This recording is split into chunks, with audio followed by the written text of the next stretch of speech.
I said I was done talking about Tyson Fury for a while, and that was a few months ago. At least a couple months ago, I did my last um, video on Tyson Fury. Last time he retired, so I just wasn't gonna believe him no more. I knew eventually that he would try to make a return, but what they doing to him is felonious, man. This your boy CJ Goodfellow back with the boxing clinic. Y'all know what it is. Um, Shout out to the LDBC, the YTBC, everybody on that boxing grind. And he paying the piper for his actions. It ain't the mental health issues. It's not the cocaine. It's not that he didn't want to rematch Tyson Fury. It's none of that. None of that. He probably ain't do steroids. I'm probably 100% sure the UKAD has nothing on Tyson Fury as far as the steroids. Because Fury is fighting, he was under the same investigation. He's scot free. But Tyson, his mouth, all that crap he was talking in the past, they making him pay for it now by keeping him out the ring, and that's why he's not in the ring, and that's why they holding him up. That's why they pushing that shit back, and back and back and back and back. But the thing about it is, he's not ready regardless. He's still big as hell. One day he wants to fight, the next day he don't want to fight. And he ain't getting back in physical shape. He's not serious about it. And Deontay Wilder said he ain't coming back from this.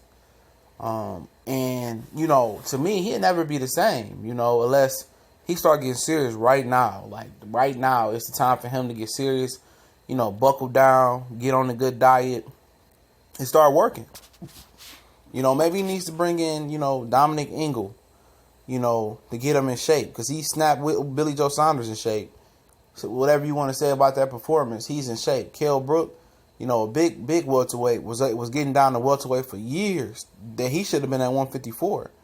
And that's because Dominic Ingle, they go to Sheffield University, they test the blood to see how much protein you need, and they do all these tests on Kell Brook and now Billy Joe Saunders, Kid Galla, and those guys have a physical advantage over most of their opponents because they know exactly how many protein, how many carbs to eat.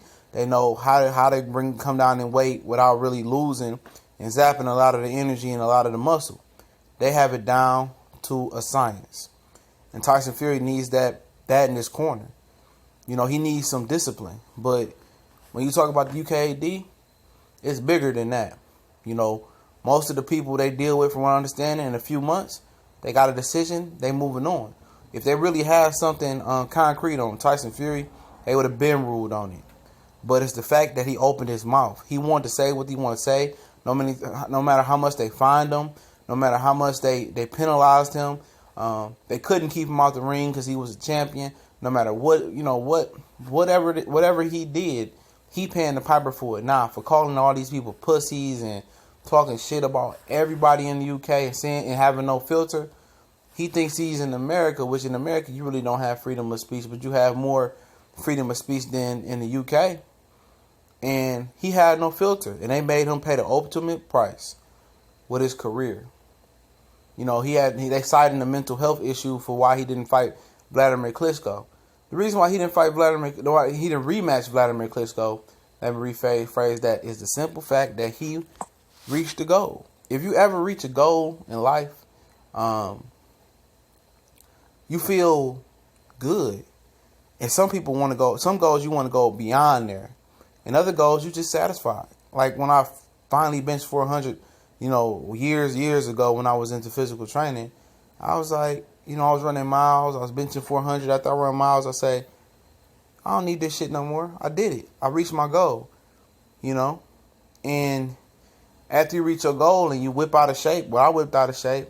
Now it's about the comeback. I want to see if I can do it again, bigger and better, and can I sustain it? And now Tyson Fury sees what Anthony Joshua has, and he sees he's not on top anymore. And now he wants to get back on top and sustain it. He wants to see if he can top what he did before by beating Anthony Joshua and the Deontay Wilders of the world and the Joseph Parkers of the world. He wants to know, can he do it again, and can he do it bigger and better, and can he come back? That's what he wants now. He see Anthony Joshua getting all the shine. It ain't just the UKAD telling him he can't do this or he can't do that. It's not that.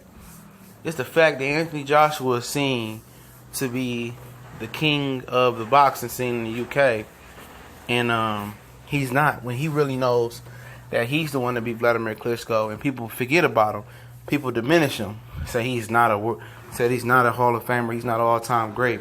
He wants to prove that, and the UKAD won't let him. Let me know what y'all think. We gone.